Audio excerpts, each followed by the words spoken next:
Bueno, llegó el momento también de realizar una análisis en profundidad respecto a lo que se vivió ya hace casi un mes cuando Irán realizó este ataque sin precedentes a Israel con un armamento que ha llamado la atención también de gran parte de la comunidad internacional y que hace tener también bastantes preguntas sobre cuál es el tipo de armamento que tiene Irán y también cuáles son los aliados que tiene también ahí en la región en medio de un conflicto que se está viviendo en Medio Oriente. Al respecto nos va a contar Florencia Vidal. ¿Qué tal, Flo? Buenas tardes. Hola, Pablo. Muy buenas tardes. Y claro, tú ya hacías una breve introducción. ¿Por qué? Porque las tensiones en Medio Oriente, que estaban ya en puntos críticos por la guerra entre Israel y Hamás, llegaron a niveles sin precedentes hace unas semanas con este ataque que tú mencionabas de Irán contra territorio israelí. Para que hagamos un poco de memoria, Irán disparó en ese entonces más de 300 proyectiles entre misiles y drones contra Israel, lo que significó el primer ataque de la historia de la República Islámica contra el Estado de Israel.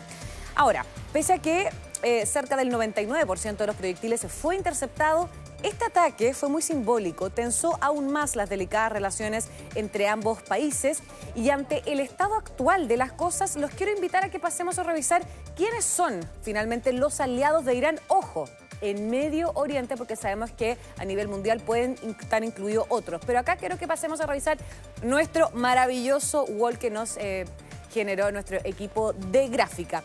Tenemos acá precisamente, esto podríamos decir que es Medio Oriente obviamente, los países en amarillo son justamente los grupos que son respaldados por Irán.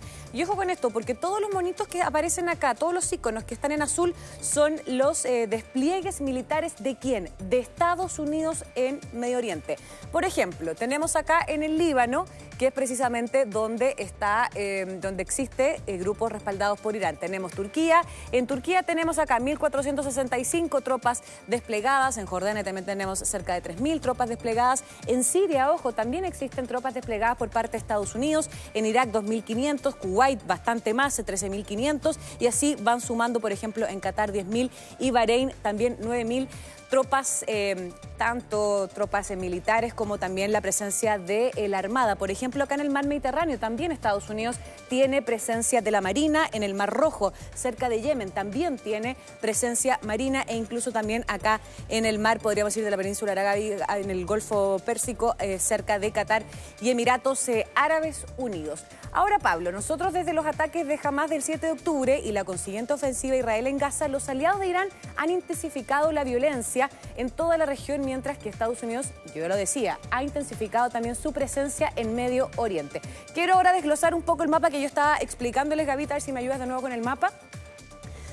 Perfecto, acá lo tenemos. Yo ya les explicaba qué significa cada uno de estos colores, pero ahora vamos al detalle. En el Líbano, ¿cuáles son los grupos que están respaldados entonces por Irán? Hezbollah principalmente es la fuerza paramilitar más poderosa de la región.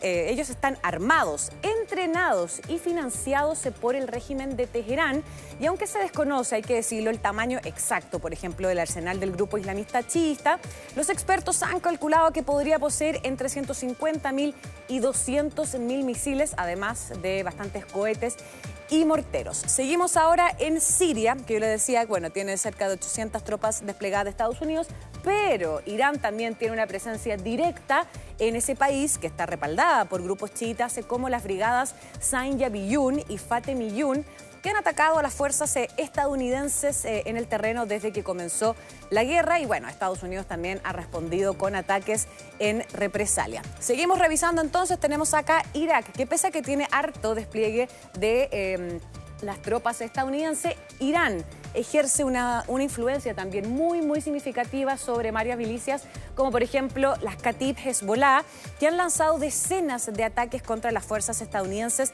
en Irak desde mediados del año pasado, del pasado mes de octubre. Bueno, Estados Unidos también ha respondido con ataques en represalia. Y bueno, uno de los sectores de los enclaves, es bien que hemos visto en los últimos meses cómo han tenido estos enfrentamientos, es precisamente la Franja de Gaza, este enclave palestino donde Irán respalda básicamente también al grupo radical islamista Hamás y también al grupo Yihad Islámica Palestina, que ha lanzado ataques también contra Israel. Y en quinto lugar tenemos acá, bien al bajito de nuestro mapa, Yemen. Ojo con Yemen también, porque yo les mencionaba que la Armada estadounidense está presente en el Mar Rojo. Obviamente ahí están muy atentos ante cualquier otro movimiento que se pueda generar en la península arábiga. En el caso de Yemen, los rebeldes hutíes están respaldados por Irán y han estado atacando barcos en el Mar Rojo, perturbando obviamente el transporte marítimo mundial. Estados Unidos, Pablo, y el Reino Unido han respondido y han atacado objetivos hutíes en el Mar Rojo y también Yemen, Pablo. Claro, una situación que también ha estado siendo seguida de cerca precisamente no solo por Estados Unidos, sino también por parte de los otros países que respaldan, en este caso a Israel, después del ataque que se vivió a finales del mes de abril. Florencia, esta semana tuvimos una visita, de hecho, a Irán, en donde se iba a evaluar el armamento atómico que posee este país, que ha sido tan criticado, y recordemos que había un acuerdo con ellos, pero que en el año 2018 se puso unilateralmente el fin durante la administración del expresidente Donald Trump, y desde entonces también ha generado ahí ciertas suspicacias respecto al real aviso que ha entregado este país respecto a la tenencia o no de armamento nuclear. Sí, Pablo, siempre ha existido cierta suspicacia respecto a cuál es el real estado nuclear que tiene Teherán, considerando que el líder supremo de ese país, de Irán, el ayatolá Jamenei, siempre ha negado que Irán esté fabricando una bomba y dice que las armas de destrucción masiva, de hecho, están prohibidas bajo el Islam, bajo su religión. Y en ese sentido, el régimen siempre ha estado defendiendo que su programa nuclear tiene fines pacíficos, no armamentísticos, sino que son fines pacíficos, científicos y que básicamente están vinculados a la energía nuclear, que es algo que muchos países finalmente están trabajando y están desarrollando, que esa energía nuclear se puede utilizar para producir electricidad, por ejemplo. Sin embargo, nosotros sabemos que el Organismo Internacional de la Energía Atómica ha advertido hace ya varios meses que Irán tiene suficiente uranio altamente enriquecido para construir ni siquiera solamente una, Pablo, sino que varias armas nucleares. De hecho, te quiero invitar a que pasemos a escuchar parte de sus declaraciones. Hay una cierta normalización en lo que está sucediendo en Irán y eso nos preocupa porque las cuestiones son tan válidas hoy como lo eran antes. Así que creemos que, por supuesto, hay muchas cuestiones urgentes en la agenda internacional. Soy consciente de ello, pero creo que es importante seguir apoyando a la Agencia Internacional de la Energía Atómica en su trabajo.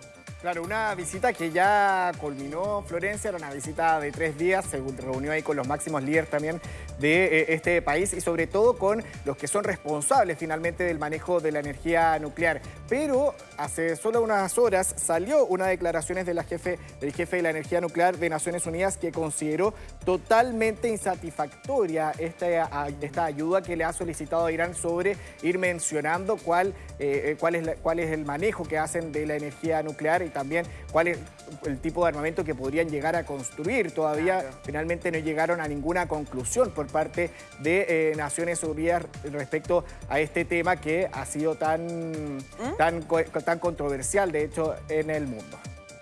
Así es, Pablo. Y bueno, por eso también genera mucha tensión y desconfianza cuál va a ser realmente el armamento nuclear que podría llegar a tener Irán, considerando que el resto de su armamento no es tan potente, podríamos decir. De hecho, la mayor debilidad de Irán es su fuerza aérea y, de hecho, gran parte de los aviones que tiene el país son del año 60, 70 y muchos han quedado completamente inutilizados por falta de piezas de repuesto. Claro, y de hecho, no por nada se han centrado en la construcción de drones que incluso han estado ahí en la guerra de Rusia con Ucrania. Florencia Vial, muchísimas gracias por esta intriga del día de hoy.